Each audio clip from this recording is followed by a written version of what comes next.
buenas noches. Ya estamos de vuelta después de esta pausa publicitaria y continuamos con esta segunda parte de la réplica de Popular Televisión Melilla, en el que, como ya he comentado anteriormente, pues empezamos a entrevistar a los candidatos, primero al Senado y ya después pues serán los candidatos al Congreso para las elecciones del 23 de julio. Recuerdo, este es el primer día de toda esta serie de entrevistas que vamos a ir realizando en este programa, y en esta segunda parte pues contamos con otra candidata al Senado, pero esta vez por parte del Partido Socialista de Melilla. Hoy contamos con Concha López. Muy buenas noches, Concha, y gracias por estar con nosotros. Igualmente, gracias a ti por invitarme. Pues primero empezar, ¿cómo asume esta candidatura para el Senado por parte del PSOE local? Pues la asumo con mucha ilusión, con orgullo, con un poco de susto también, porque es una responsabilidad muy grande, pero sinceramente creo que merece la pena esforzarse en esta campaña y prestarte a ello, porque como me creo profundamente el proyecto socialista a nivel nacional, creo que es lo mejor que le puede suceder a España, pues con mucha seguridad en ese sentido. Claro, también al presentarse por Melilla en esta ocasión para el Senado, ¿cuáles son las motivaciones y cuáles son los principales objetivos como candidata al Senado por Melilla? Y al final también es preguntarle por esa representación de Melilla, aunque sea un partido a nivel nacional, ¿cómo tendría que ser? ¿Qué motivaciones hay? A ver, es que ser senador o diputado en las Cortes Generales representando a Melilla significa una oportunidad impresionante para poder trasladar las necesidades de la ciudad. Entonces considero que es un trabajo muy importante, muy interesante, y que se pueden hacer muchas cosas, porque el trabajo concretamente en el Senado, tú puedes estar mucho tiempo en el Senado presentando muy poquitas propuestas, o puedes estar dando como una mosca ahí, recordando que Melilla está aquí, que Melilla necesita determinadas cosas, y estar trabajando continuamente en pos de que el Gobierno central tenga siempre muy en cuenta en sus políticas la existencia de nuestra ciudad, porque no siempre las políticas nacionales a veces, claro, responden a muchas realidades. Melilla es pequeña y pasa un poco como pasaba desde cuando yo trabajaba como en los sindicatos, que cuando están negociando convenios a nivel nacional, a veces las peculiaridades de Melilla no se tenían tan... Entonces hay que estar muy encima para siempre estar recordando las particularidades de Melilla y cómo puede afectar mejor o peor una norma que se esté negociando en Madrid, por ejemplo. Claro, y sobre todo en ciertas competencias que en otras autonomías pues las tienen las comunidades autónomas, pero aquí en Melilla no es el caso, como puede ser sanidad, educación, también tema de frontera. ¿Cuáles son las principales preocupaciones, y se lo pregunto a nivel personal, de Concha López? Las mías con respecto a esta ciudad. Sí, y sobre todo pues por esas competencias que al final repercute en el Gobierno central. Hombre, por ejemplo, a mí algo que me importa y me preocupa muchísimo es el desarrollo económico de la ciudad, que Melilla realmente tenga un proyecto económico que le permita despegar económicamente, que le permita ser más autónoma, que independientemente de que lleguen ayudas, de que sigan llegando refuerzos por parte del Gobierno central, que Melilla empiece a tener también un sustrato económico que le permita vivir y que dé una proyección de futuro también a los ciudadanos y a las ciudadanas melillenses y a los hijos de esas y a nuestros hijos, para que se puedan plantear verdaderamente tener un proceso, o sea, hacer un proyecto profesional y un proyecto de vida en esta ciudad. Para mí eso es fundamental. También me quería preguntarle, pues al final por esta elección y también conforme a las otras candidaturas del Partido Socialista, con Ridwan Mo también para el Senado y con María José Lenferdín para el Congreso, ¿cómo valora estas candidaturas, estas caras nuevas de cara pues con el objetivo de querer representar pues a Melilla en las Cortes? A ver, todos somos nuevos, porque es verdad que yo quizá tengo mayor trayectoria, no exactamente política, sindical, y se me puede conocer más a lo mejor de otras épocas de mi vida, pero María José es una persona que tiene una trayectoria laboral muy interesante, porque ella ha sido durante muchísimo tiempo asesora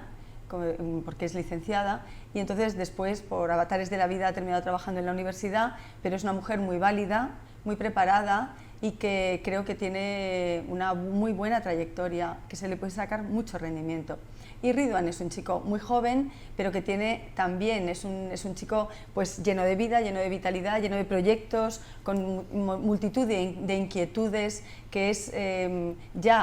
con su juventud, sin embargo, tiene ya una trayectoria profesional importante, interesante en el mundo, por ejemplo, musical, y que es un chico que puede dar también un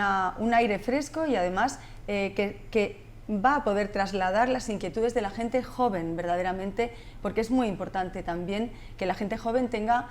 un referente y tenga alguien que defienda sus intereses en un Senado, por ejemplo, como va a ser el caso. Y también preguntarle pues ese proceso, ¿no? Esa votación que la ha realizado la militancia, han puesto un voto de confianza pues a Concha López para ser candidata del Senado, pero quería preguntarle cómo ha sido ese proceso porque le proponen que sea candidata y como podemos ver usted estuvo de acuerdo y ya pues hubo una votación. Coméntanos cómo es el proceso dentro del PSOE para elegir a los candidatos. El proceso es un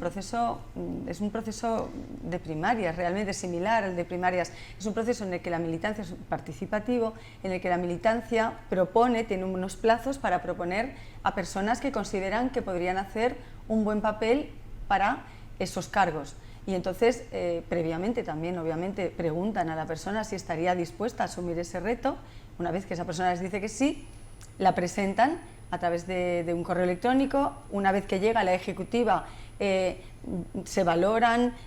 se hacen unas papeletas en las que vienen todas las personas que han sido propuestas y se hace una votación que es en urna y por lo tanto es secreta, quiero decir, y entonces no es que sea lo que sale, no es absolutamente vinculante. De hecho, la ejecutiva puede tener alguna candidata o candidato que quieran también proponer, pero es verdad que se está siendo bastante fiel a lo que está saliendo en esas votaciones y también bastante fiel al orden de prevalencia que va saliendo en función de a quienes han sido más votados. También quería preguntarle con los resultados de las elecciones municipales en las que el Partido Socialista pues se sabe que ha perdido un escaño, también unos 1.780 votos en comparación con las elecciones de 2019, si desde el partido, y le pregunto evidentemente a nivel partido, ya que no, usted concretamente no ha estado dentro del gobierno local, pero si va a haber algún cambio, alguna modificación de cara a presentarse, a cómo se tiene que presentar el PSOE a nivel local, también para ganar, si quiere ganar esa confianza por parte de los ciudadanos y que en vez de restar votos pues puedan sumar. Bueno, yo lo primero que quiero decir es que quiero partir una lanza por el trabajo que han hecho mis compañeras diputadas y consejeras en sus labores de gobierno. Creo que han hecho una labor de gestión inmejorable y sinceramente me da pena que no se le haya valorado más, porque bueno, ha habido otros elementos quizá que hayan podido distorsionar. Entonces ciertamente hemos perdido un diputado, es algo que no nos ha gustado, que nos da pena y que obviamente está mereciendo un análisis dentro del partido. Yo no pertenezco a la ejecutiva, pero sé que se está haciendo. Entonces, ¿cómo afrontamos con ese resultado también las generales? Las generales y las autonómicas no son exactamente, o las municipales no son exactamente lo mismo. Entonces, creo que nosotros vamos y estamos afrontando estas generales con ilusión, con ímpetu, porque lo que antes te he dicho al principio es que yo, por ejemplo, a mí me cuesta mucho defender algo en lo que no creo. Hay gente que tiene más capacidad a lo mejor para decir cosas que no piensa y bueno, a mí me cuesta mucho. Yo soy capaz de vender en lo que creo y verdaderamente creo que el proyecto socialista es el mejor proyecto socialista de país, para el país. Es el proyecto que ha demostrado que pese a unas circunstancias muy adversas, porque no es ninguna broma que hayamos pasado por una crisis del COVID que ha paralizado el país y ha paralizado Europa y el mundo. Una crisis de materias primas, una crisis de transporte, una crisis y que el país no se haya hundido, porque hemos mantenido un colchón social brutal, hemos mantenido unos ERTEs que han mantenido a las empresas vivas y a los trabajadores cobrando. de manera que cuando llegara el momento de la recuperación el país no partiera de cero, porque levantar de cero un país es muy difícil y ya se demostró en la crisis de 2011, el país partió de cero porque los recortes draconianos que hubo del gobierno del Partido Popular machacaron el país y partió de cero. Incluso la Unión Europea ha cambiado el registro porque se dio cuenta de que aquello era una muy mala receta. Pues a pesar de eso, o sea, hemos mantenido, el país se ha levantado y ha venido otra crisis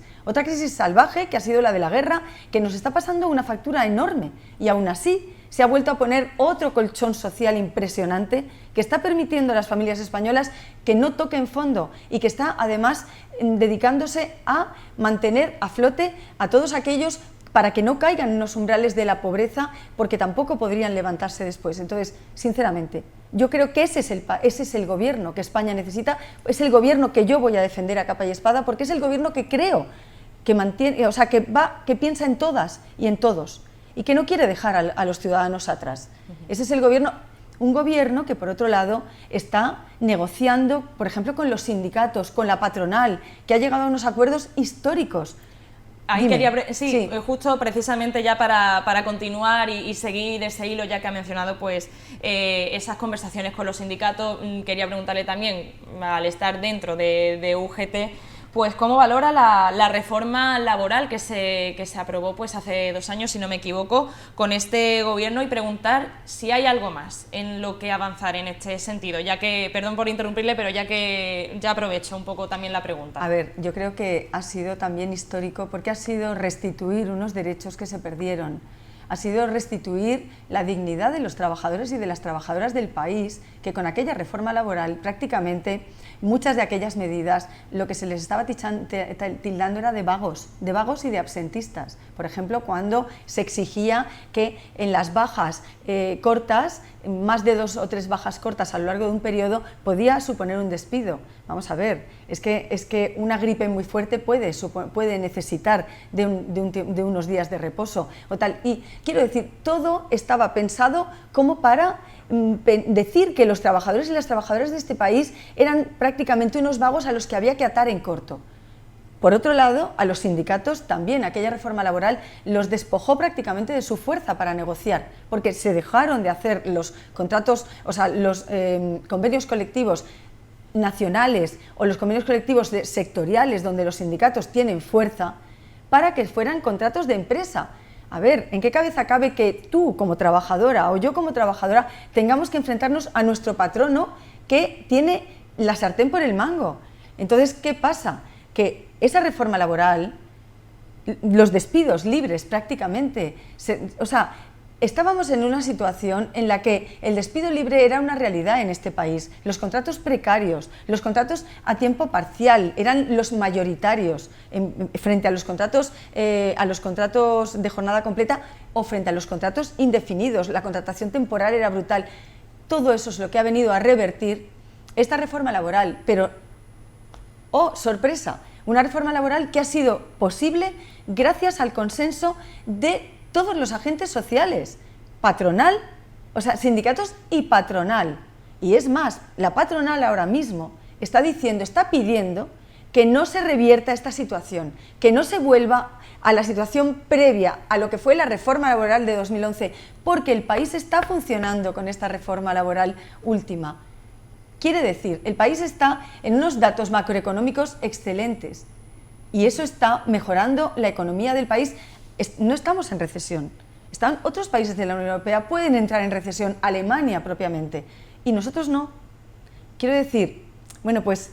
para mí es un orgullo. ¿Por qué? Porque yo he trabajado en los sindicatos y pese a que haya habido una mala prensa brutal contra los sindicatos, una campaña de desprestigio planificada para que los sindicatos perdieran poder, los sindicatos han demostrado que son fundamentales para mantener precisamente la igualdad laboral en este país y unas condiciones óptimas para poder trabajar en el mercado laboral español. También quería, y volviendo un poquito atrás, en cuanto a una respuesta, también hablaba pues de esa valoración de la gestión de sus compañeras en el gobierno local y ha comentado que no se las ha valorado adecuadamente. Quería incidir un poco más en esto. Se refiere con los compañeros de gobierno de Coalición por Melilla, con el presidente, o conforme a la ciudadanía, lo que es la sensación que ha generado en la ciudadanía? No sé exactamente a qué se refiere y quería preguntarle. Los convenios de coalición son, o sea, los pactos de coalición de gobierno son siempre complejos. Entonces, lo que considero es que ha habido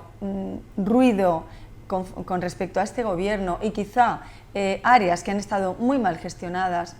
y siento decirlo. Yo, sabes que soy una defensora medioambiental, además bastante activa, que creo que han estado, y que eso ha opacado de alguna manera otras áreas que son las que ha gobernado el Partido Socialista, que han estado realmente muy bien gestionadas. Se ha llegado a, hemos tenido áreas enormes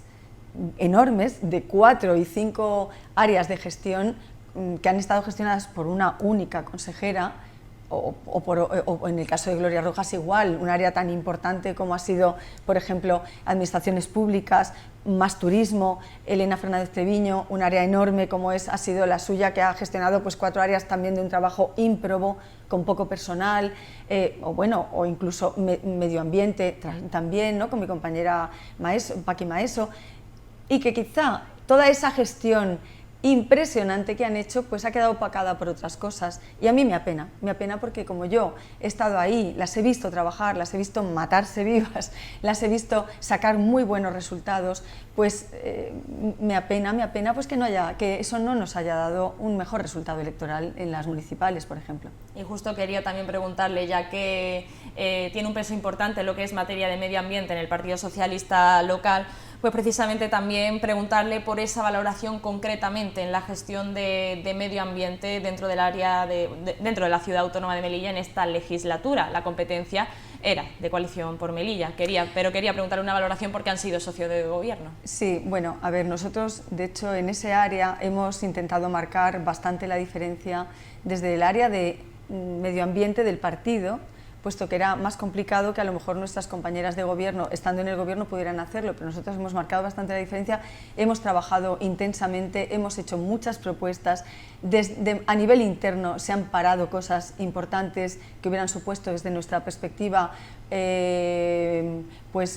obras y proyectos muy mal enfocados. Hemos logrado que el gobierno y las áreas que tenían la competencia se pensaran determinados proyectos también. ¿Se refiere, por ejemplo, a General Aizpuru o el tema del muro del Parque Hernández? Sí, no tengo ningún empacho en decir que gracias a la gestión interna que hemos hecho y a la presión interna que hemos hecho, pues se han parado cosas muy importantes como las obras de General Aizpuru, en colaboración con entidades externas, como son obviamente las entidades ecologistas que han hecho su parte de presión y de labor también, pero nosotros como Partido Socialista también desde dentro hemos podido trabajar y hemos podido, de una manera a lo mejor menos evidente, más callada, pero hemos podido trabajar y hemos hecho en los foros de la movilidad, pues hemos dado nuestra opinión, que ha sido respaldada por otros partidos o por otras entidades, como que hacer la obra que se pretendía hacer en Aizpuru era una barbaridad, la obra que se pretendía hacer en la Plaza de España era una barbaridad, el muro del parque, tirar el muro del parque desde nuestra perspectiva era una barbaridad. Hemos luchado porque se mantuviera y hemos denunciado cada vez que ha habido en un momento determinado podas abusivas o talas o apeamientos de arbolado que considerábamos que había que proteger y que no se ha hecho, y porque a nivel nacional el Partido Socialista es el partido que ha llevado una ley medioambiental de cambio climático, porque no solamente es una ley de medio ambiente, es una ley de cambio climático. El cambio climático está aquí, en Melilla lo estamos sufriendo ya, entonces mirar a otro lado es absurdo. Por eso también consideramos que gobernar a nivel nacional es importante, porque verdaderamente el único partido a nivel nacional que lleva en su haber y que lleva como bandera lo que es la protección del medio ambiente es el Partido Socialista, con su ley de cambio climático, con todos los fondos de resiliencia que han llegado a través de la Unión Europea, pero que han llegado en un tanto por ciento enorme precisamente para paliar este cambio climático, con modificaciones en todo lo que es la adecuación climática de los edificios, en las reducciones de emisiones de carbono con la peatonalización de zonas, de zonas de bajas emisiones, por yo que sé, la apuesta, por ejemplo, por toda la movilidad sostenible, por el transporte urbano, por las infraestructuras verdes, que es proteger, sacar rendimiento, disfrutar, pero a la vez de una manera absolutamente, ¿cómo se llama? De repente me va a dar... No se preocupe. No, cuando eres cuidando todas nuestras infraestructuras verdes, que son los acuíferos, los ríos, los campos, porque nos dan una cantidad de servicios sistémicos a la ciudadanía y no somos conscientes de ello, revegetar nuestras ciudades, todo eso lo va y lo está planteando el Partido Socialista, porque otros partidos lo están negando. No hay más que ver, por ejemplo, en su decálogo, Vox niega el cambio climático. Entonces, a ver qué vamos a hacer y a ver a quién vamos a dar nuestra, a quién vamos a creer o a quién vamos a dar ¿con quién vamos a estar y quién va a proporcionarnos ese futuro si no es, por ejemplo, el Partido Socialista, ¿no? Pues no tenemos más tiempo, así que muchísimas gracias, Concha López, candidata al Senado por el Partido Socialista Local. Muchísimas gracias por estar con nosotros en este primer programa de entrevistas pues, a las personas que concurren para las elecciones generales para representar Melilla en las Cortes. Muchas gracias. Gracias a ti. Y ya sí nos despedimos del programa de hoy. Muchísimas gracias por haber visto este programa. Les esperamos el jueves, que aunque normalmente contemos con la tertulia, pues seguiremos con entrevistas de cara a los candidatos, a esas candidaturas al Senado y posteriormente al Congreso para las elecciones del 23 de julio. Muy buenas noches y hasta el jueves.